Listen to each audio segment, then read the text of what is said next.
स्टेशनमध्ये आणि रायगड जिल्ह्याच्या इतर भागात पण 2025-2024 मध्ये अशी घरफोडी घडलेली आहे की ते टाउनशिप्सला टार्गेट करतात आणि तशी 3 घटना रसायनी पोलीस स्टेशनला झालेली होती. त्याच्यात रसायनी पोलीस स्टेशनने खूप कौशल्यपूर्ण तपास करून तपास पथकमध्ये कुठे आहे या तपास पथक?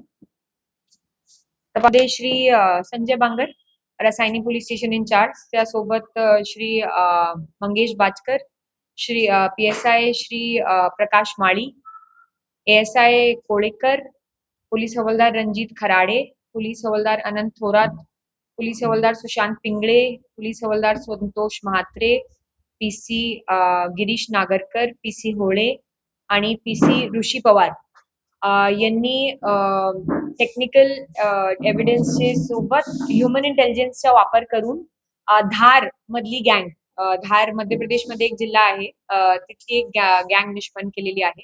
आणि जरी याच्यात जे मुद्देमाल आहे गेलेला तो एका गुन्ह्यात 1,79,000 आणि दुसऱ्या गुन्ह्यात 1,21,000 असा रोख रक्कम 100% रिकव्हरी झालेली आहे. जरी या गुन्ह्याची अमाऊंट कमी असला पण स्वतःहून आमच्या सोबत अशी घटना घडलेली आहे ज्याच्यात आपल्या घरी जर HBT घडली, घरफोडी घडली तर त्याचा एक भय जे आहे ते खूप दिवसापर्यंत आणि महिन्यापर्यंत राहतोय. त्यामुळे एक दुसरा मी सांगू इच्छिते की धार गँग एक असा आहे जे गँग त्यांनी 2 गँग पकडलेले आहे. त्याच्यातले 2 सध्या आरोपी ताब्यात आहे. अजून बाकींना हे शोध घेणार आहे.